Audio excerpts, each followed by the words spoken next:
جس طرح میاں والی میں دیوار توڑ کر فوجی تنصیبات پر حملہ کیا گیا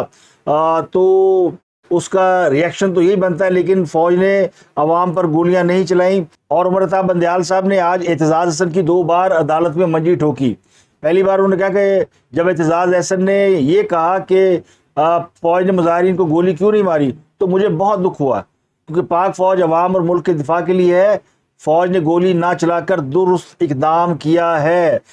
اعتزاز احسن نے ایک اور شدنی چھوڑی، انہوں نے کہا جی پارلیمنٹ میں ایک نیا قانون منظور ہوا جس کے مطابق خفیہ ادارے کسی بھی وقت کسی کی بھی تلاشی لے سکتے ہیں اور بغیر وارنٹ تلاشی کا حق قانون سازی کے ذریعے دے دیا گیا ہے۔ تو آفیشل سیکرٹ ایکٹ میں ترامیم پر عدالت سو موٹو لے۔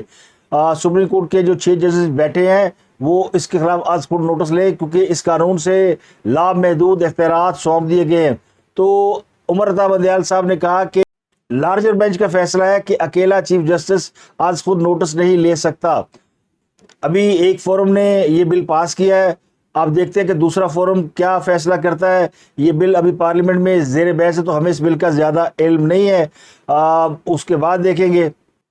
تو دوسرے لفظوں میں انہوں نے اس کے اوپر سو موٹو لینے سے انکار کر دیا۔ تو یہ آج ایک واردات کرنے کی کوشش کی جناب اعتزاز احسن صاحب نے، ایک لیگل واردات، لیکن وہ واردات جو ہے وہ ان کی ناکام ہو گئی۔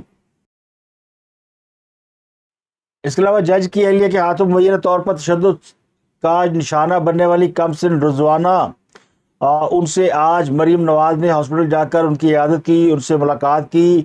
تو وہ بچی پھٹ پڑی۔ اس نے اپنے اوپر ہونے والے ظلم کی پوری داستان سنائی اور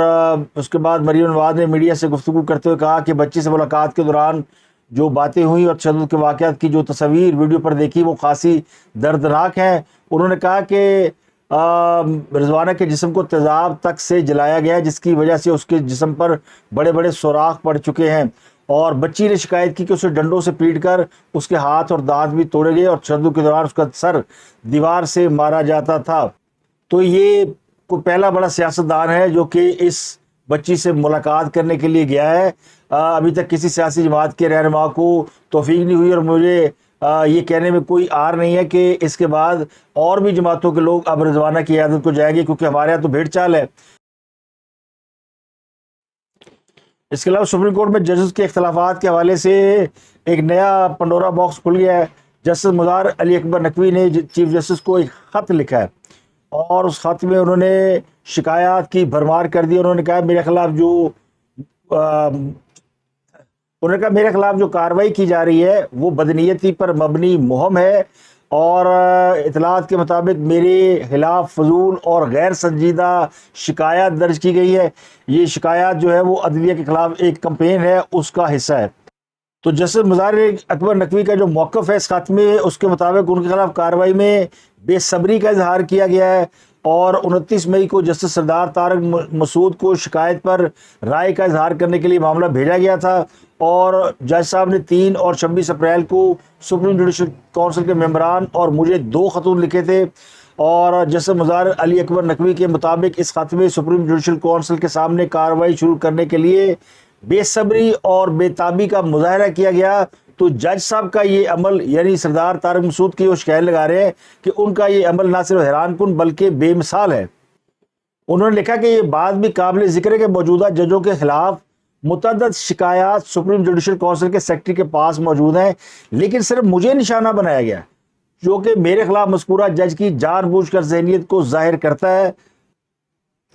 تو انہوں نے کہا کہ سپریم جوڈیشل کونسل کی جانب سے جج صاحب کو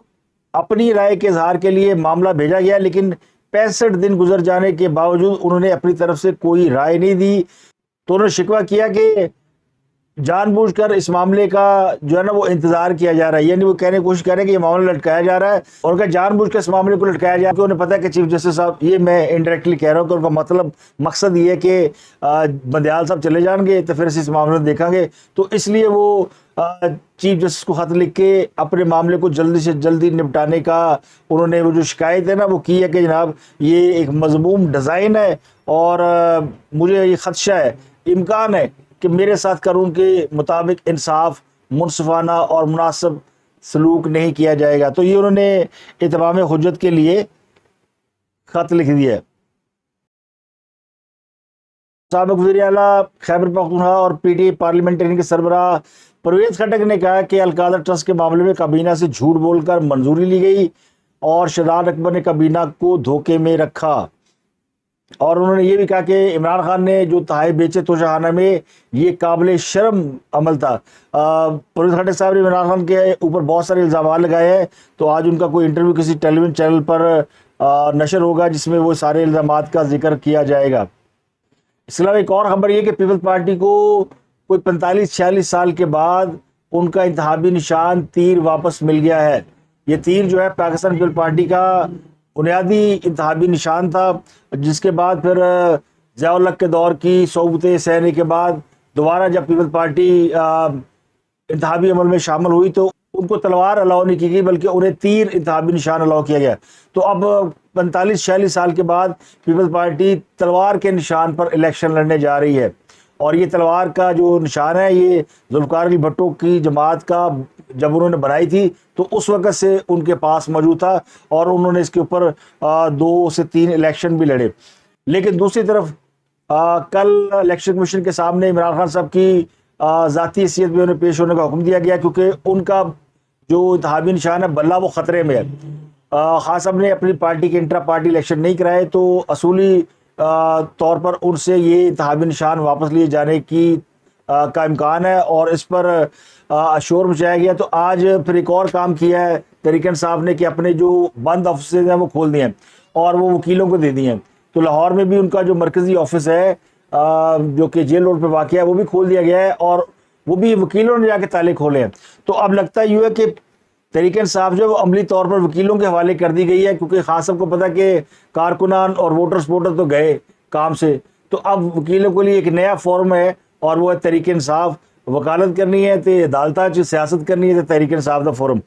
کہانی ختم ہوئی۔ خود خان صاحب تو جا رہے ہیں پرائے دیس، اور بعض رائے کہتے ہیں کہ 2 افراد ایسے ہیں جن کو ابھی پی ٹی آئی کے کارکنوں ووٹر سپورٹر سے بڑا خطرہ ہے، اور سوشل میڈیا پر باقاعدہ ان کو دھمکیاں بھی دی جا رہی ہیں۔ ان میں ایک وفاقی وزیر اطاعت تارڑ ہے اور دوسرے جج دلاور ہمایوں ہیں۔ دونوں کے حوالے سے سوشل میڈیا پر جس طرح کی نازیبا زبان استعمال کی جا رہی ہے اور جس طرح کی دھمکیاں دی جا رہی ہیں اور جس طرح کی ان کے خلاف کمپینیں چلائی جا رہی ہیں، اب ایک اور خوفناک کمپین کا آغاز ہونے جا رہا ہے ہمایوں دلاور صاحب کے خلاف۔ اگر انہوں نے فیصلہ دے دیا تو اس کا جیسے ان کے خلاف پہلے سوشل میڈیا پر ان کا اکاؤنٹ ہونے کی کمپین چلائی گئی اور ایف آئی اے نے پھر فائنڈ آؤٹ کیا کہ یہ تو انہوں نے اکاؤنٹ کھولا تھا، اس کے بعد انہوں نے یوز نہیں کیا۔ تو ایسے بہت سارے اکاؤنٹ ہوتے ہیں تو جو کہ وہ لوگ کھولتے ہیں وقتی طور پہ اور بعد میں وہ بھول جاتے ہیں، پاسورڈ بھول گئے یا کوئی اور چیز بھول گئی تو کسی اور نے وہ اکاؤنٹ استعمال کرنا شروع کر دیا، لوگ ہیک کر لیتے ہیں، یا پھر آپ نے جو نیکسٹ جس کو آپ نے فارورڈ کیا ہوتا ہے وہ آپ کا ایڈمن بن جاتا ہے۔ تو کچھ اسی قسم کی صورتحال ہے، اور مجھے لگتا ہے کہ ان کے خلاف بھی ایک اور خوفناک کمپین جو کہ جس میں ان پر یہ الزام لگایا جائے گا کہ انہوں نے کوئی مال وال پکڑا ہے، تو یہ بھی سامنے آ سکتی ہے، کیونکہ اس کی سن گن جو ہے نا وہ کہتے ہیں نا یہ فضا میں محسوس کی جا سکتی ہے اس کی بو۔ تو آج اسلام آباد ہائی کورٹ نے توشہ کیس میں چیئرمین پاکستان تحریک انصاف کی 8 درخواستوں پر فیصلہ محفوظ کر لیا۔ ایک طرف اسلام آباد ہائی کورٹ میں کیس کی سماعت تھی اور دوسرے توشہ کیس کا ٹرائل چل رہا تھا، اور توشہ کیس کا ٹرائل کرنے والی عدالت نے اس انتظار میں کہ اسلام آباد ہائی کورٹ کیا فیصلہ دیتی ہے انہوں نے اپنی کارروائی کو ہولڈ میں رکھا، اور کافی دیر انتظار کرنے کے بعد انہوں نے سماعت کل تک ملتوی کر دی، اور یہ کہا کہ آج ہم کوئی فیصلہ محفوظ نہیں کر رہے لیکن کل اس پر ضرور کوئی نہ کوئی کارروائی کی جائے گی۔ تو جو 8 درخواستیں جسٹس عامر فاروق کی عدالت میں دی گئی تھی ان میں توشہ فوجداری کیس قابل سماعت ہونے کے خلاف درخواستیں تھیں، چیئرمین پی ٹی آئی کی کیس دوسری عدالت میں منتقل کیے جانے کی درخواست تھی، اور ٹرائل کورٹ میں حق دفاع بحال کرنے کی درخواست یہ بھی دی گئی۔ کل توشہ کیس میں عمران خان صاحب نے 4 گواہوں کے نام دیے تھے اور ایک ان کی پارٹی کا ترجمان بھی شامل۔ جج صاحب نے کہا کہ یہ تو ٹیکس ریٹرن والے لوگ ہیں، انکم ٹیکس کے لوگ ہیں اور اکاؤنٹنٹ ہیں، ان کا اس کیس سے کوئی تعلق نہیں، یہ کیس تو الیکشن کمیشن میں جمع کرائے گئے ڈیکلریشن کے حوالے سے۔ تو انہوں نے گواہوں کو انٹرٹین کرنے سے انکار کر دیا تھا، تو اس کے خلاف بھی آج اسلام آباد ہائی کورٹ میں درخواست دائر کی گئی ہے۔ تو اس کے متعلق بھی فیصلہ جمعے کے روز آئے گا، اور حق دفاع کی بحالی کی درخواست پر اور سماعت کے دوران حکم امتناع کی درخواست پر بھی فیصلہ، یعنی خان صاحب کی تمام جو درخواستیں ہیں کہ توشہانہ کیس کا کسی طرح فیصلہ نہ آئے، جج بدل دو، عدالت بدل دے، گواہوں کو سننے کی اجازت دیں، یعنی کوئی ایسا کام ضرور کیا جائے جس سے کیس آگے چلا جائے۔ اگر 4 گواہ سننے کی اجازت دے دی گئی تو یہ وہ گواہ ہیں جو صرف ٹائم ضائع کریں گے۔ تو عمران خان صاحب جو چاہتے ہیں کہ یہ معاملہ آگے لٹک جائے، تو ان کی یہ کیسز کو لٹکانے کی جو درخواست ہے نا، اس کی سمیل سب کو آ رہی ہے۔ تو اس لیے آج سپریم کورٹ نے بھی اس کے اوپر اپنا جو سٹیٹمنٹ جاری کیا ہے، اس کے مطابق انہوں نے کہا جی 4 اگست کو جو توشہانہ کیس ہے وہ دستیاب بینچ کے سامنے مقرر کیا جائے۔ تو سپریم کورٹ نے توشہانہ کیس کے خلاف درخواست پر تحریری حکم نامہ جاری کیا ہے، جس میں انہوں نے کہا جی ابھی تک کیس کے میرٹ پر دلائل نہیں دیے گئے، ممکن ہے یہ 3 رکنی بینچ گرمیوں کی چھٹیوں کے سبب آئندہ سماعت پر دستیاب نہ ہو، تو اس کیس کو ایسے سمجھا جائے جیسے کبھی سنا ہی نہ گیا ہو۔ 4 اگست کو کسی کیس ایسے بینچ کے سامنے مقرر کیا جائے جو دستیاب ہو، تو اس بینچ میں جو کوئی جس نے یہ فیصلہ جاری کیا ہے، اس میں جسٹس یحییٰ آفریدی، جسٹس مظاہر نقوی اور جسٹس مسرت ہلالی یہ شامل ہیں۔ تو جو اب کل سماعت ہوگی یعنی جمعے کے روز، اس میں ان 3 ججوں میں سے کوئی 1 یا 2 یا ممکن ہے تینوں جج نہ ہو، تو کوئی نیا بینچ بنانا پڑے، تو یہ بھی گیم چینج ہو سکتی ہے۔ ابھی تک تو یہ بینچ جو ہے اس کے بارے میں خیال ہی ہے کہ یہ خان صاحب کو سوٹ نہیں کرتا۔ اس میں ایکویشن 2-1 کی ہے، 1 ہم خیال ہے اور 2 جو ہے وہ اپرائٹ قسم کے جج ہیں۔ تو کل اگر ہم خیال جج کا اضافہ کر دیا گیا، 1 اپرائٹ جج چلا گیا، تو پھر یہ بینچ جو ہے یہ خان صاحب کے حق میں ہو جائے گا، اور پھر خان صاحب کی کہتے ہیں نا 5 انگلیاں گھی میں سر کڑھائی میں، تو ممکن ہے کہ کل فیصلہ الٹ ہو جائے، گیم پلٹ جائے، تو کچھ بھی ہو سکتا ہے۔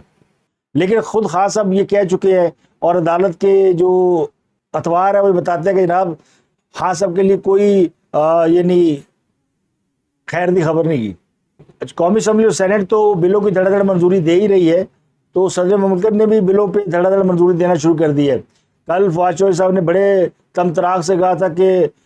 جتنے مرضی بل منظور کر لے، اگر صدر منظوری نہیں کرے گا آگے سے تو یہ بے قانون نہیں بنے گے۔ لیکن صدر مملکت عارف علوی صاحب نے کہا کہ نہیں بیٹا، بات ختم ہو گئی، کہانی مک گئی ہے، اب میں میری فائن ٹیوننگ ہو چکی ہے اور میں قانون کے مطابق کام کروں، جب تک میں صدر ہوں عزت کے ساتھ رہوں گا۔ تو انہوں نے 5 بلوں کی منظوری دے دی ہے، تو اگلے 5 دنوں میں صدر ملک روزانہ کی بنیاد پر 5 بلوں کی منظوری دیں گے۔ تو اب تک کے لیے اتنا ہی، آپ سے ملاقات ہوتی ہے اگلے ولاگ میں۔ اپنا گرد و نواح کے لوگوں کا بہت خیال رکھیے گا۔